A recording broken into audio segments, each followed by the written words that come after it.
Hello. आज अपन अर्थशास्त्र का परिचय पढ़ते हैं। इस बुक की समझ स्टार्ट करते हैं। 12th क्लास की आरबीएससी की बुक की। ठीक है, आपको पसंद आए तो आप प्लीज़ लाइक एंड सब्सक्राइब जरूर कर देना। मानव सभ्यता के आरंभ से ही मानव भिन्न भिन्न प्रकार की आजीविकाओं पर निर्भर रहता था। आदि मानव का जीवन यापन आखेटन पर आधारित था। पशुपालन व कृषि आजीविकाओं का रूप लेकर आज अधिकांश लोगों की रोजी रोटी का साधन है। कालांतर में औद्योगिक क्रांति के बाद में संसार के कई देशों में आजीविकाओं का रूप बदला। आज उद्योग, व्यापार एवं वाणिज्यिक क्रियाएं विकसित हो गई हैं। वाणिज्यिक क्रियाएं अधिकतर लोगों के रोजगार व आय का साधन बन गई। इस प्रकार आर्थिक क्रियाओं के स्वरूप में विकास एवं परिवर्तन हुआ और इसी प्रकार आर्थिक क्रियाओं से संबंधित आर्थिक विचारों, सिद्धांतों, नियमों और साहित्य समृद्ध होकर अर्थशास्त्र के नाम से लोकप्रिय हुआ। मतलब स्टार्टिंग में मानव जो अपने खाने पीने के लिए क्या करता था, शिकार करता था।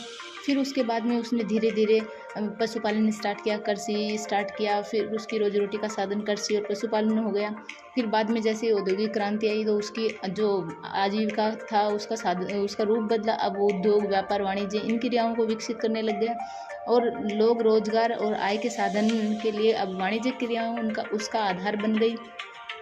इस प्रकार आर्थिक क्रियाओं के स्वरूप में परिवर्तन हो गया और आर्थिक क्रियाओं से संबंधित जो विचार जैसे जैसे धीरे धीरे डेवलप होते गए वैसे वैसे ये बाद में समृद्ध होकर इसका विस्तार होकर ये अर्थशास्त्र के रूप में लोकप्रिय हो गया।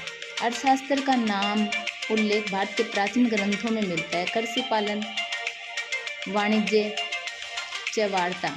कृषि पालन, पाल्य, वाणिज्य च वार्ता में वार्ता शब्द का प्रयोग आर्थिक क्रियाओं के लिए हुआ है। मतलब जो पहले जो ग्रंथ थे, प्राचीन ग्रंथ, उनमें इसको अर्थशास्त्र के लिए जो अर्थशास्त्र का नाम जहाँ मिलता है वो इसमें मिलता है। कृषि पालन, पाल्य, वाणिज्य च वार्ता में वार्ता शब्द का जो प्रयोग है ना वो आर्थिक क्रियाओं के लिए हुआ है। बृहस्पति, शुक्र और कौटिल्य इत्यादि द्वारा कृषि, पशुपालन, दुग्ध उत्पादन एवं वाणिज्य से संबंधित आर्थिक क्रियाओं के लिए वार्ता शब्द का प्रयोग किया गया। जैसे अपन ने देखा भी होगा कि कौटिल्य ने पुस्तक लिखी थी अर्थशास्त्र के नाम से, लेकिन उसमें उसने अर्थशास्त्र के बारे में कुछ भी नहीं बताया। उसने तो एक राजनीतिक जो स्वरूप था ना उसके बारे में बताया था, लेकिन उस पुस्तक का नाम उसने अर्थशास्त्र रखा था। और जैसे उसी तरह बृहस्पति और शुक्र ने भी कृषि, पशुपालन, दुग्ध उत्पादन और वाणिज्य से संबंधित आर्थिक क्रियाओं के लिए वार्ता शब्द का प्रयोग किया था। अर्थशास्त्र से संबंधित भारत के विचारकों में स्वामी दयानंद सरस्वती, दादा भाई नारोजी, महादेव गोविंद रानाडे, गोपाल कृष्ण गोखले, रमेश चंद्र दत्त, एम.एन. रॉय आदि प्रमुख हैं। बाद के भारत के विचारकों में महात्मा गांधी, जवाहरलाल नेहरू, राम मनोहर लोहिया, प्रोफेसर जे.के. मेहता, पंडित दीनदयाल उपाध्याय और अमर्त्य सेन प्रमुख हैं। अमर्त्य सेन को तो नोबेल प्राइज़ भी मिला था। महबूब उल हक के साथ में इसने जो मानव विकास सूचकांक की रिपोर्ट जारी की उसके लिए। ठीक है, अब आगे देखते हैं अर्थशास्त्र की परिभाषाएं। मतलब जैसे जैसे अर्थशास्त्र डेवलप होता गया वैसे वैसे इसके लिए समय समय पर इसकी परिभाषाओं में अंतर आता गया। कभी किसी ने कुछ परिभाषा दी, किसी ने कुछ, मतलब जिसको वो कहते हैं ना, जिसको जो इसके बारे में समझ आता गया उसने उस अकॉर्डिंग इसकी परिभाषा देना स्टार्ट कर दिया। तो इसलिए इसकी परिभाषाएं टाइम टाइम पे चेंज होती गई।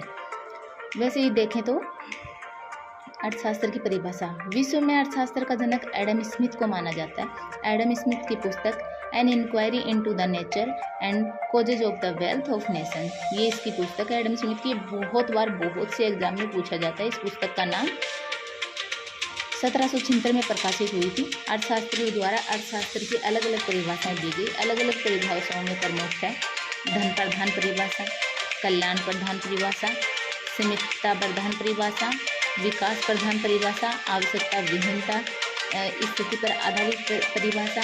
जैसे धन प्रदान की देखें तो एडम स्मिथ ने दी थी। कल्याण सीमितता की देखें तो वो रॉबिन्सन ने दी थी। विकास प्रधान सैमुअल्सन ने दी थी। आर्थिक विहीनता की मेहता ने दी थी। कल्याण के लिए मार्शल ने दी थी। तब इन सबकी अलग अलग परिभाषा देखते हैं क्योंकि ये परिभाषाएं बहुत बार एग्जाम में अलग अलग तरीके से पूछी जाती हैं। एडम स्मिथ ने अर्थशास्त्र को धन, वेल्थ का अध्ययन बताया।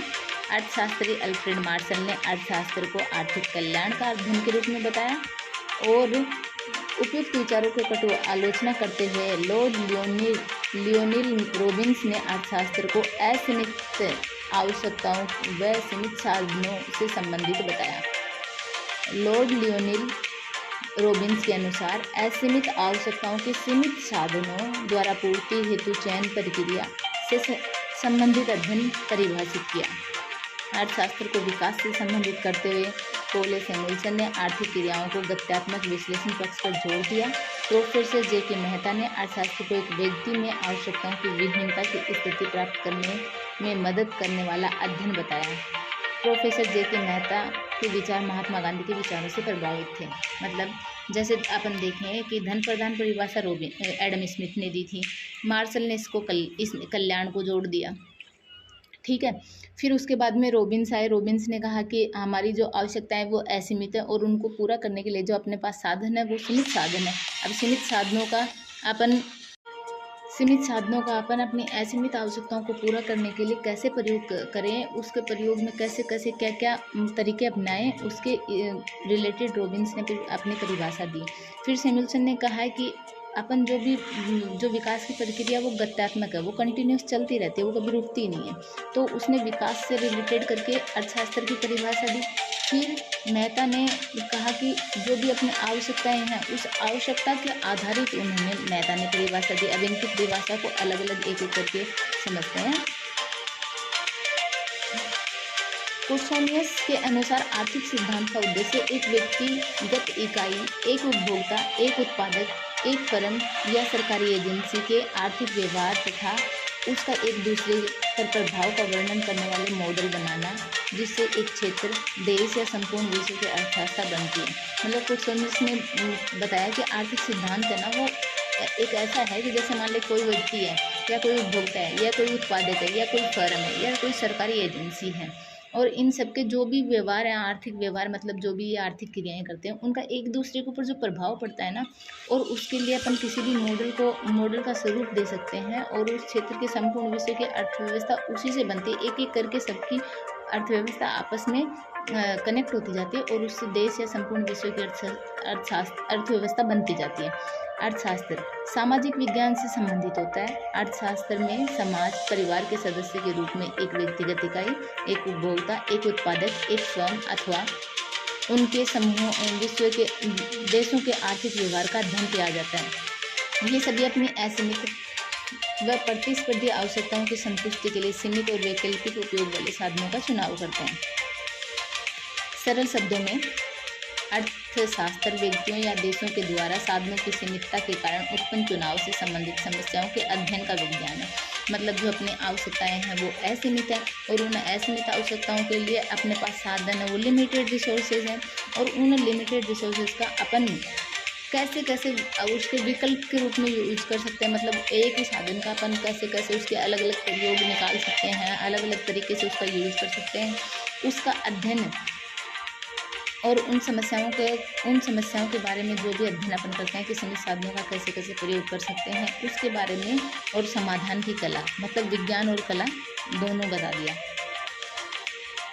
सामाजिक विज्ञान की अर्थशास्त्र सामाजिक विज्ञान की एक शाखा है। अर्थशास्त्र में व्यक्ति या देशों की अर्थव्यवस्था के व्यवहार के आर्थिक पक्ष का अध्ययन किया जाता है। अर्थशास्त्र सीमित आर्थिक पक्ष का अध्ययन किया जाता है। अर्थशास्त्र सीमित व प्रतिस्पर्धी आवश्यकताओं व सीमित व वैकल्पिक उपयोग वाले साधनों के चुनाव द्वारा हल निकालने से संबंधित है। इस तरीके से अर्थशास्त्र के बारे में, जैसे ये है कि अर्थशास्त्र के बारे में सबसे पहले अर्थशास्त्र को बताया किसने था? एडम स्मिथ ने बताया था। उनकी बुक कौन सी थी? An inquiry into the nature and causes of the wealth, 1776 में उन्होंने बुक दी थी। और अर्थशास्त्र के लिए अलग अलग टाइम पे अलग अलग परिभाषाएं दी गई, जिनमें से एक एडम स्मिथ की थी धन प्रदान, दूसरी कल्याण से संबंधित मार्शल की थी, तीसरी सीमितता से संबंधित रोबिन्सन की थी, विकास प्रधान सैमुअल्सन की थी, आर्थिक विहीनता से संबंधित जे.के. मेहता की थी। इस प्रकार अगर अपन देखें कि अर्थशास्त्र के लिए समय समय पर सबने अलग अलग परिभाषाएं दी। उसी तरह पोर्सोनियस ने बताया कि आर्थिक सिद्धांत है उद्देश्य एक व्यक्ति, फर्म या फिर उनका एक दूसरे पे जो आर्थिक व्यवहार है वो एक दूसरे पे जो प्रभाव डालते हैं उसको एक क्षेत्र से दूसरे क्षेत्र संपूर्ण विश्व की अर्थव्यवस्था बनती है। और इसी तरह अर्थशास्त्र के लिए बताया गया है कि अर्थशास्त्र सामाजिक विज्ञान से संबंधित है। मतलब इसमें एक परिवार, एक समाज या परिवार के एक व्यक्ति, उपभोक्ता, फर्म आदि उन समूह का आर्थिक व्यवहार का अध्ययन किया जाता है। इसमें सीमित और वैकल्पिक उपयोग वाले साधनों के चुनाव के बारे में बताया जाता है। दूसरा क्या है कि अर्थशास्त्र में व्यक्तियों की सीमितता के कारण जो भी उत्पन्न समस्या है उनके बारे में अध्ययन किया जाता है, उनके समाधान की कला खोजी जाती है। इस प्रकार अर्थशास्त्र क्या है, सामाजिक विज्ञान की एक शाखा है। अर्थशास्त्र व्यक्ति या देशों के अर्थव्यवस्था व्यवहार का आर्थिक पक्ष का अध्ययन किया जाता है। अर्थशास्त्र में असीमित प्रतिस्पर्धी आवश्यकताओं के लिए सीमित साधनों का जो प्रयोग किया जाता है उसके बारे में बताया गया। तो ये तो नॉर्मल अर्थशास्त्र का परिचय हो गया। ठीक है, आगे अपन कल देखेंगे, क्योंकि छोटे छोटे वीडियो बनाने से क्या फटाफट याद हो जाएगा। एक साथ लंबा वीडियो बन जाएगा तो वो क्या पढ़ने में भी मज़ा नहीं आएगा और समझे देखने में भी मज़ा नहीं आएगा। सो आपको पसंद आए तो प्लीज़ लाइक करना, सब्सक्राइब करना और कमेंट बॉक्स में बताना।